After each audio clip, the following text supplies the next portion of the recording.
And to attack journalists who are trying to do their jobs. In 15 or 20 years, you're not trying to do your job. You're not a journalist, Brian. You're an activist. That's the problem. You have an agenda, and your agenda is anti-Trump. The American people see through that, and they are very grateful that this president is finally holding the fake news media accountable, because you're activists. You're not reporting fact and truth. You won't even say that as a general the reason why I think it's helpful to have these conversations shouldn't ever appear in a media outlet. Jenna, fantastic. So tell us what that was all about, and also tell us a little bit about yourself at the White House.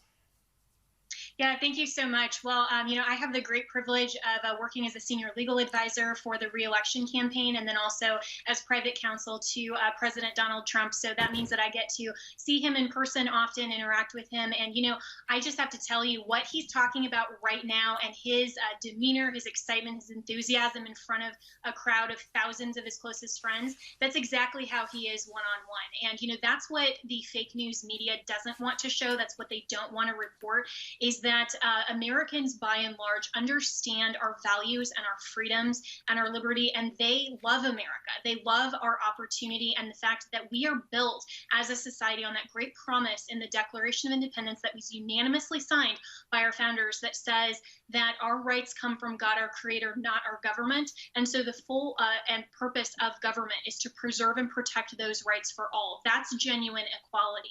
And so what activists like Brian Stelter of CNN, what they're trying to do is to simply bring on guests like myself, not to actually talk about issues. We were supposed to talk about a fake CNN poll that was remarkably off base. It was very manipulated in terms of industry standards. It only polled adults, not likely or registered voters, and it also underrepresented Republicans compared to Democrats and independents in that poll. But of course, we never even got to that, because all that Stelter wanted to do was talk over me, humiliate me, and create a soundbite. And that's what activist media does. Instead of just reporting the facts and allowing America to think for ourselves and to actually decide for ourselves, they want to manipulate us into believing their lies and their narrative. And so when we call them activists instead of journalists, that's really what it's all about. And that's why President Trump is so right to call it fake news, because it's not the news, it's propaganda and it's activism. Rita. Now, no president has faced the sort of venom that Donald Trump has faced from the media. Just the overwhelming majority of the coverage, whatever the issue is relentlessly negative. But I do want to ask you about criticism of these rallies starting again. We just saw some footage, big crowd, no social distancing. What's your response to criticism that that's irresponsible at a time where we are in the midst of a pandemic? Well, the criticism is coming from those activists, and those were the same activists that were championing and thinking it was so wonderful and amazing that Black Lives Matter rioters, not just protesters, let's not call them that, they were looters, arsonists, people who were against everything that this nation stands for, and they were championing that and saying, isn't this great, just over the last few weeks and months. And so that is so hypocritical then to say that somehow it's irresponsible for the campaign to hold a rally in a state that has opened up. The governor and the mayor of Tulsa were very much in support of this rally. And we've taken proper protocols by instituting temperature checks, handing out masks voluntarily. That's according to the state governor there and the rules of the local city there, as well as hand sanitizer, and making sure that everyone there is doing this peacefully and assembling according to local safety protocols. And so, there was never even a discussion about being irresponsible when it came to supporting the woke rioters. But somehow when we all want to assemble for the United States president, when we've taken proper safety protocols, then somehow that's irresponsible. All this is showing is the Democrats' blatant hypocrisy for speech that they don't want to prefer and that they don't agree with. James. Jenna, I want to ask you about what's going on in Seattle and a lot of these Democrat-run cities across the country, which seem to be basically telling their cops not to do anything about people defacing property, destroying statues. And in Seattle, they've taken over a 6 or 7 block area of the city, and somebody was shot overnight there, and they didn't even let the cops come in. I'm hearing that a lot of people are concerned that the president isn't taking enough of a firm hand about doing something to enforce the law and see that the law is enforced in these jurisdictions. Are you concerned at all about what's happening in Seattle and these other cities where left-wing mayors have pretty much given things over to Antifa, whether it is to take over actual territory or just to allow them to go on rampages and riots and tear down statues while the police just stand there idly by?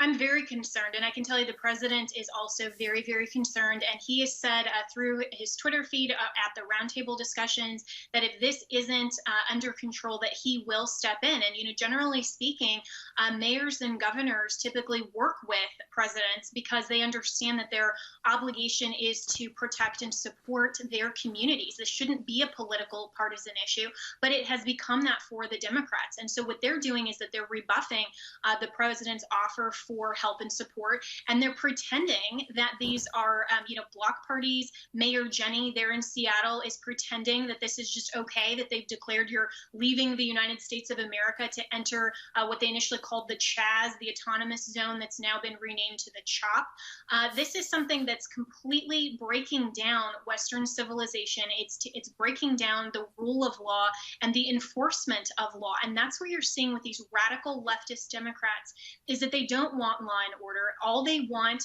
is to allow anarchists to succeed so that we are transforming our great nation into a nation that we don't even recognize anymore. And this is the tipping point and why it's so important for President Trump in America to get 4 more years so that we can make sure that even from him all the way down ticket, that we vote for conservatives, which the root word of that means conserving something. What are we conserving? The rule of law and making sure that that enforcement is genuinely carried out by the executive branch in each state, which includes the governor and the mayor. So they need to start working with President Trump. He's offered that help. And I think that at the right moment, when he's seen, okay, this has gone too far and they're not willing to accept, he has said he will step in. And when he does make that call, absolutely, I will support that. And so will all of Americans who are sick and tired of these riots and these anarchists. Jenna, we had Secretary Mike Pompeo on the show exclusively a few weeks ago, and he warned about China's Belt and Road Initiative, and one of our earlier guests, Tim Smith, was talking about how the Victorian government had signed up to that. But at this point in history, we've now got Donald Trump with communists inside the country and communists outside the country threatening America. How much is, and we know Secretary Pompeo has been chatting to his Chinese counterpart in Hawaii, I think was the other day. This coming election, how critical is it for the preservation of the American dream? It's so critical. I can't even underscore how critical this is, because you're seeing the radical leftist Democrats who openly champion communism and who have open ties to the Chinese Communist Party, like Joe Biden, who will be the Democrat nominee. And so this is a turning point for America, where we're going to have to decide if we want to keep our great American experiment and the great American dream alive through Donald Trump, or whether we are going to risk losing our country and losing the founding principles that has made this country so great. And so Secretary Pompeo, Vice President Pence, President Donald Trump has been very clear that America is not a communist country. And if people vote in Joe Biden for president, then that is going to change in this country. And that scares me as someone who loves this great country, as someone who practices and specializes in constitutional law and the understanding and idea that rights are for all and that we have a rule of law in this country. I am willing to protect and preserve that. And I know our founders supported that by saying, we are recognizing that we're giving our lives, our fortunes, and our sacred honor for this. And I think that Americans, by and large, still support that. And we're going to see another 4 or more years of Donald Trump. But that really is the risk. It's not just Trump versus Biden. This is American exceptionalism, the rule of law, all of our founding principles, genuine equality versus communism, socialism, and everything about the radical left that wants to transform America. That's what we're deciding on November 3rd. Rita. I want to ask you about Joe Biden. You mentioned him is going to be the nominee. He struggles to complete a coherent sentence, even in the most softball interviews that he receives from the media. How is he going to fare during the debates? He can't hide in the basement forever. How is he going to cope in the debates with Donald Trump? Well, we'll see if he even wants to show up to a debate. And so, you're seeing that the left is pushing this whole, COVID crisis still. They are pushing back against reopening the economy. They're pushing back against typical election procedures because they want to allow the opportunity for election manipulation and fraud through mail-in voting, election integrity issues. You can go to protectthevote.com here in the U.S. To learn more about election integrity and why this is so important. But in terms of Joe Biden, he's hiding in his basement because he really isn't competent and capable enough to hold a press conference, to string together 5 words. We've seen, what the Democrats are passing off as just, these, kind of mistakes. But no, this is someone who clearly isn't mentally fit. And we're seeing that. So it's going to be very interesting if he tries to say that he won't participate in the debates. But I'm really excited and looking forward to it because that Donald Trump is not going to hold back any punches. And I think that we're going to see that remarkable disparity and see that we have one leader and we have one really, really, really weak person who just isn't up to the task.